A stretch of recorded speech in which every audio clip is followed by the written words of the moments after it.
lawmakers taking notice of gas prices in Pueblo, which have been consistently higher than other cities across the Front Range. Investigative reporter Patrick Nelson digging deeper for us tonight into that price hike, its impact, and what lawmakers say is behind it. Our investigation found gas in Colorado Springs, Denver, and Pueblo is all trucked in from the same pipeline in Fountain. So why are gas stations in Pueblo selling their fuel at a noticeably higher cost? Lawmakers blame it on a market monopoly. Nobody likes paying more at the gas pump.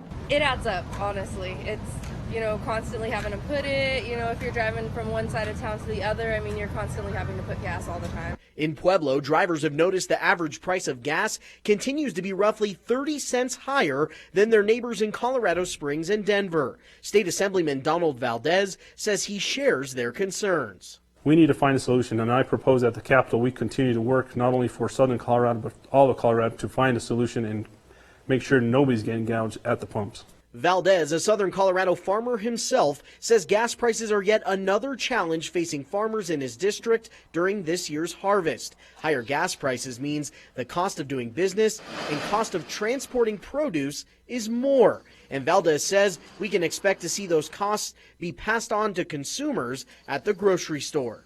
Currently, at a time when we're at the trade war, our farmers are hurting. It's impacting the commodity prices.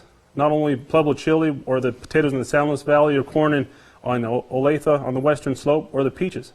All our commodities right now are hurting. According to numbers from AAA Colorado, the average price for gas in Pueblo at the end of August was $2.71. Compare that to $2.45 in Colorado Springs and $2.43 in Denver. The Pueblo average gas price was also higher than both the state of Colorado and national average at that time. Now, initially, travel experts said the higher prices in Pueblo were an anomaly, perhaps tied to the state fair or maybe Labor Day weekend travel. But our investigation reveals weeks later, prices haven't dropped. State Representative Bree Buenteo began researching the issue when News 5 brought the concerns of our viewers to her attention.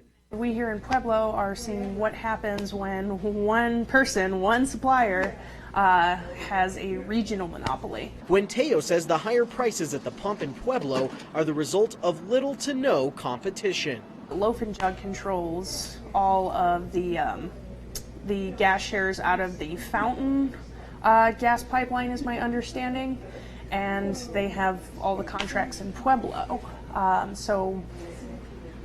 As we talked about on the phone, it's simple supply and demand. If you're the only guy supplying gas in Pueblo, you can charge whatever you want because most people aren't going to drive 20, 30 minutes up the road just to get the gas that's 30 cents cheaper. While the storefronts may be different where you buy gas, Buenteo says it all comes down to who is supplying that fuel. It doesn't necessarily mean that those guys have gas shares. They're all getting supplied through the same pipeline out of Fountain, which is primarily owned by Loaf and Jug. Some Pueblo drivers are calling on state lawmakers to take action. Buenteo is listening. I think what we could do at the state level is incentivize, other gas companies to compete for supplying gas down here in Pueblo.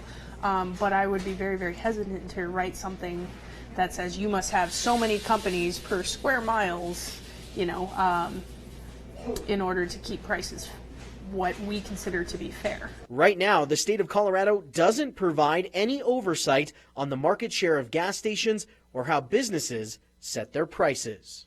Pueblo's state representatives are hopeful public outcry and highlighting this issue may have an impact on gas prices and help to drive competition in the future. But they tell me trying to pass new laws in this realm isn't a popular path. For more of my conversation with the Pueblo lawmakers, head to our website, KOAA.com. Always watching out for you, Patrick Nelson, News 5 Investigates. And as part of our work on this story, News 5 did reach out to the corporate offices for Loaf and Jug, both in Pueblo and Cincinnati. We have not yet received a response back.